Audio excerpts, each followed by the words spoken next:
जो दृश्य वास्तव में सदन के अंदर इंडी गठबंधन का रहा है, Congress, Samajwadi party, TMC, DMK का रहा है, यह पूरी तरीके से एक बार उस दृश्य की ओर ध्यान आकर्षित करता है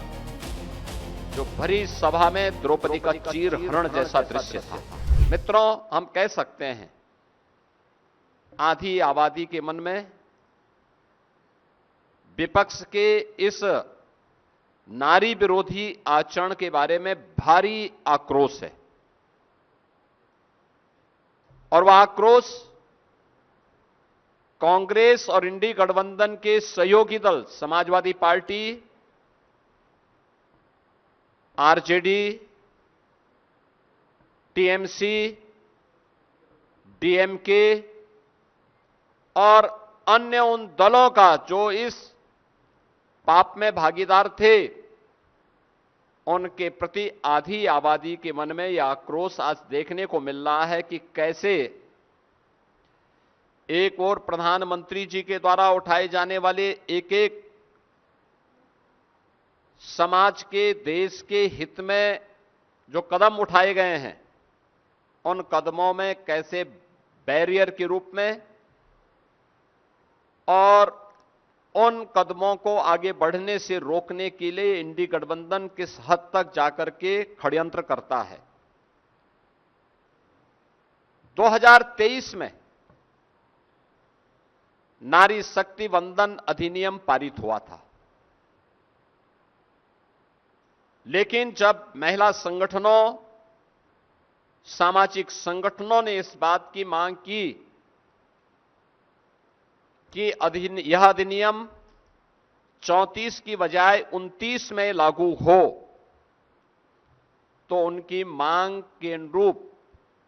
प्रधानमंत्री जी ने सभी पक्षों से विचार विमर्श करने के उपरांत यूनियन गवर्नमेंट नारी शक्ति वंदन अधिनियम 2023 में आवश्यक संशोधन लेकर के आई। इसके लिए संसद का 16, 17, 18 को विशेष अधिवेशन भी हुआ। कुछ राज्यों ने इस बारे में मांग उठाई थी कि ऐसा न हो कि इसके माध्यम से उनके हक को कम कर दिया जाए। प्रधानमंत्री जी ने नारी शक्ति वंदन अधिनियम विधेयक 2023 में पारित करते समय तय किया था कि भाई किसी का हक नहीं छीना जाएगा। ये 33% आरक्षण जो हम अपनी माताओं, बहनों को उपलब्ध करवा रहे हैं, इसके लिए इतनी अतिरिक्त सीट हम लोकसभा में और विधानसभा में बढ़ाएंगे। जब इधर ये बात चर्चा में आई कि दक्षिण भारत के राज्य मांग उठा रहे हैं कि साहब हमारा हक कम होगा, तो प्रधानमंत्री जी ने इस बात के लिए और माननीय गृह मंत्री जी ने भी इस बात के लिए आश्वस्त किया कि 2011 की जनगणना के अनुसार जो व्यवस्था है उसी के तहत जैसे अन्य राज्यों में,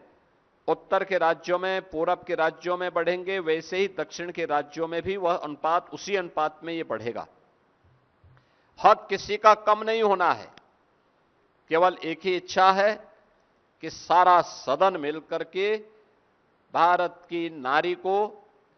सुरक्षा, सम्मान और स्वावलंबन के प्रत्येक नारी शक्ति वंदन अधिनियम को इस संशोधन के साथ पारित करके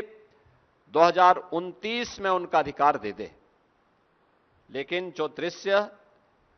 वास्तव में सदन के अंदर इंडी गठबंधन का रहा है, Congress, Samajwadi party, TMC, DMK का रहा है, यह पूरी तरीके से एक बार उस दृश्य की ओर ध्यान आकर्षित करता है जो भरी सभा में द्रौपदी का चीरहरण जैसा दृश्य था। किस प्रकार की टिप्पणी और गैर जिम्मेदाराना टिप्पणियां विपक्ष के द्वारा की गई और किस प्रकार का आचरण किया गया, ये किसी से छुपा हुआ नहीं है। और इसीलिए मैं आज के इस माध्यम से बताना चाहता हूं कि इन सब आश्वासनों के बावजूद सर्वसम्मति से कार्य होता तो स्वाभाविक रूप से पूरे सदन को इसका श्रेय मिलता, नारी को उसका सम्मान, उनकी सुरक्षा और स्वावलंबन के लिए जो कदम उठाए जा रहे थे ये हक मिलता जो उसका स्वाभाविक अधिकार है। लेकिन इसमें जो बातें की गई, लोगों ने ऐसे मुद्दों को लाने का प्रयास किया, जैसे समाजवादी पार्टी ने उसमें मुद्दा छेड़ा कि इसमें मुस्लिम महिलाओं को आरक्षण क्यों नहीं मिल पा रहा है। देखो, ये संविधान की दुहाई देते हैं, लेकिन बाबा साहब भीमराव अंबेडकर की भावनाओं की प्रतिकूल आचरण इनका यहां पर भी देखने को मिला। याद करिए, जब भारत का संविधान निर्माण हो रहा था, उस समय संविधान निर्माण होते समय भी धर्म के आधार पर आरक्षण देने की मांग उठी थी। सर्वसम्मति से इसका वहां पर सभी पक्षों ने विरोध किया था। बाबा साहब भीमराव अंबेडकर ने इस पर बहुत तीखी टिप्पणी लिखी थी कि एक बार विभाजन हो गया है, भारत दूसरे विभाजन के लिए तैयार नहीं हो सकता। लोह पुरुष सरदार वल्लभ भाई पटेल ने विरोध किया। उस समय के संविधान निर्माण समिति से जुड़े हुए सभी सदस्यों ने इसका पुरजोर विरोध किया, लेकिन समाजवादी पार्टी और उनके जो अन्य सहयोगी हैं कांग्रेस की उस रणनीति में, मैं पूछना चाहता हूं कांग्रेस से, समाजवादी पार्टी से, कि महिला आरक्षण से जुड़ा हुआ यह मुद्दा जो नारी शक्ति बंधन अधिनियम के माध्यम से पारित हुआ था, इसमें पुरुष का हक नहीं मारा जा रहा था, लेकिन महिला सशक्तिकरण के लिए एक बहुत ही प्रोग्रेसिव सोच के साथ यह कदम उठाया गया था। आज जब आप मुस्लिम महिलाओं की बात करते हैं, वे तब कहां थे जब साबानो प्रकरण में कांग्रेस की सरकार ने मुस्लिम महिलाओं के अधिकार को पूरी तरह उन्हें वंचित करने का प्रयास किया।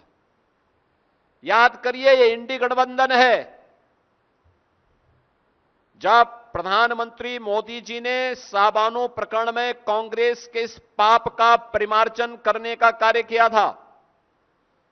और उस समय प्रधानमंत्री जी ने देश के अंदर ट्रिपल तलाक पर पूरी तरह प्रतिबंध लगाया। भारत का कानून शादी ब्याह के लिए भारत के प्रत्येक नागरिक पर समान रूप से लागू होगा। तब ट्रिपल तलाक के खिलाफ बनाए गए कानून का भी कांग्रेस और इंडी गठबंधन के जितने भी अन्य सहयोगी हैं, समाजवादी पार्टी, टीएमसी, डीएमके, इन सब ने तब भी विरोध किया था। यह इनका दोहरे आचरण को प्रदर्शित करता है। ऐसा नहीं कि इन लोगों को देश के अंदर सत्ता में रहने का अधिकार न प्राप्त हुआ हो। आज जो लोग महिलाओं के हक की बात की दुहाई देते हैं, उनसे पूछा जाना चाहिए, कांग्रेस और इंडी गठबंधन को देश के अंदर सबसे अधिक समय तक शासन करने का अवसर प्राप्त हुआ, सबसे अधिक समय तक। लेकिन जिन चार जातियों का उल्लेख प्रधानमंत्री मोदी जी ने किया, नारी के लिए भारत की आधी आबादी, गरीब के लिए, अन्नदाता किसान के लिए और युवा के लिए, कोई भी अच्छी सोच, अच्छे प्रोग्राम, प्रोग्रेसिव सोच को कभी भी इंडी गठबंधन कभी भी आगे नहीं बढ़ा पाया, कभी नहीं आगे बढ़ाया।